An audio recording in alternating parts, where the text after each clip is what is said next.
Hello, today I would like to go over an activity that you can use for your alternately assessed students when you're working on the ELA Essential Element W3.1, which is writing opinions about topics or text. And the book that I found on YouTube, which is a read aloud, is called What If Everybody Did That? And it's a really great story. It goes through a little boy who makes a lot of poor decisions, and it talks about some social responsibility, right? If this one little boy makes these bad decisions, but what if everybody made all these bad decisions, like throwing trash around? There's just a ton of different things that he does throughout the video, and it kind of brings awareness, right, to some social responsibility and some community aspects. And it's a really great story. It's really fun to read, and it's really interesting to see what your students will come up with. So I'm going to share with you a Jamboard that I created using a graphic organizer and also pulling out some board maker icons and different ways that I've scaffolded for different types of learners within your classroom. Okay, so I found a graphic organizer and I embedded it into the background of my Jamboard, and it just has an area where you can either place an icon. There's an open area for an icon, there's for drawing, and then there's lines for either having more icons, sentences typed out, or if your students are capable of writing, right? So let's go through the first one. One of the examples is, what if everybody called out or everybody was calling out and not raising their hands, right? So I found a board maker icon, right, to support my students who are using AAC devices. And so what I did is I placed that there as our example. I put it in the Jamboard where my students can write their name if they're the ones that are answering the question for this particular slide. And then I wrote in, if everybody called out, I would feel. And I gave them an example of how they would feel, right? So right here is your very early learner.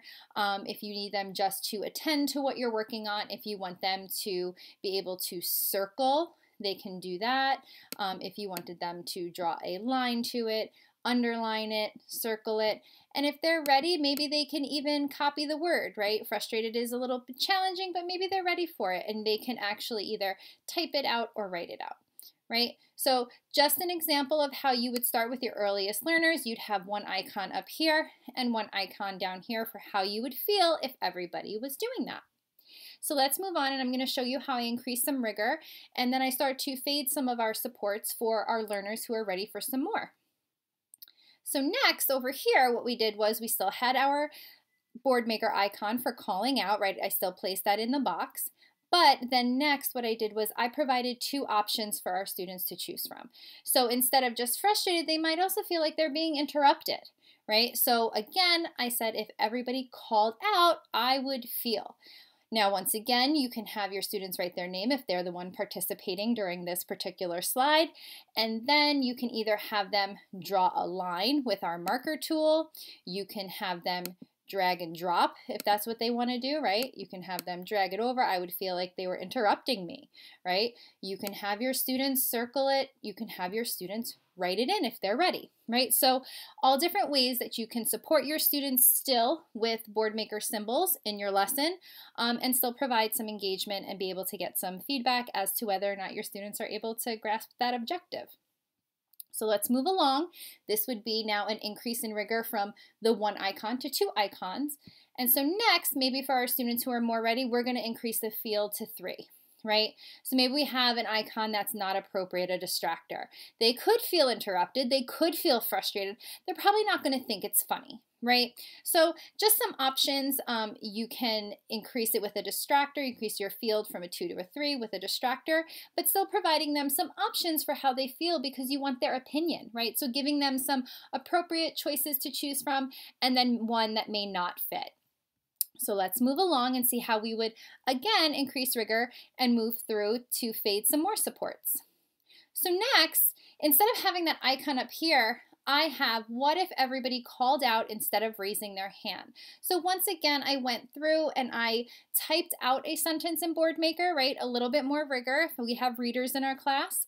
And instead of having that, there in that icon, I had the actual sentence. You can move the sentence up. You can have your students draw a picture if they would like to explain what that looks like. And then I had 4 options, right? Would you feel interrupted? Would you think it's funny? Would you be ready to work? Or would you feel frustrated?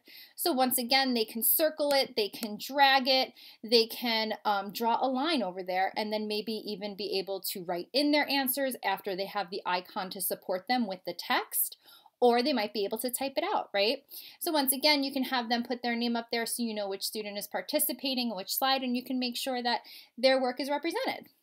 So let's move along to another way that you can further increase rigor and fade back some supports. So once again, you have your sentence up here instead of the 1 icon. What if everybody called out instead of raising their hands? If everybody called out instead of the raising their hands, and then I provided a sentence instead of just an icon.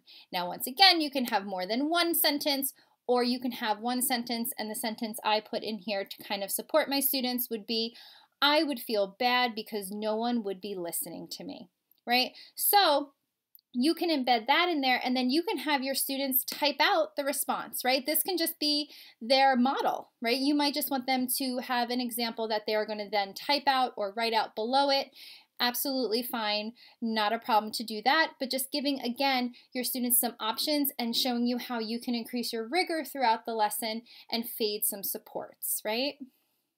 So let's move along. Then you can have it open-ended. Once again, you can have your example up here. What if everybody called out instead of raising their hands? Because that's still our prompt, right? And our directive. So then you can have your students draw down here if they would like to do that.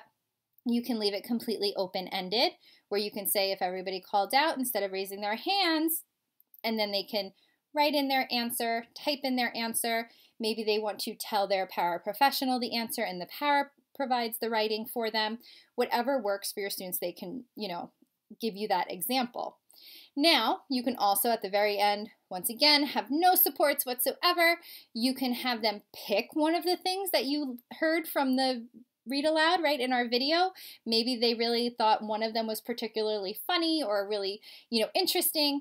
So you can have them pick, okay, so which one are you going to pick?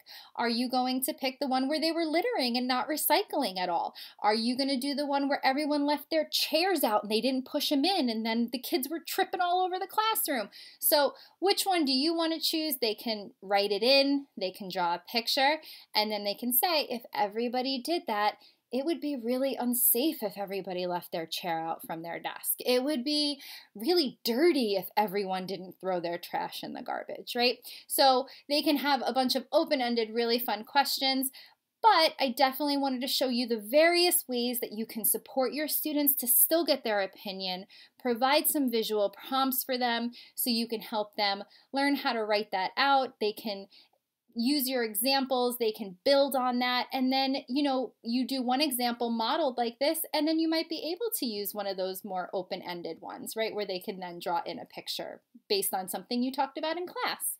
But you can always provide those icons, as a support system for your students, especially those students who are learning and needing their AAC devices. So definitely have options for still having your students' opinions being voiced in the classroom. And I hope that this is a really fun lesson that you can utilize with your students. It's a great text to listen to.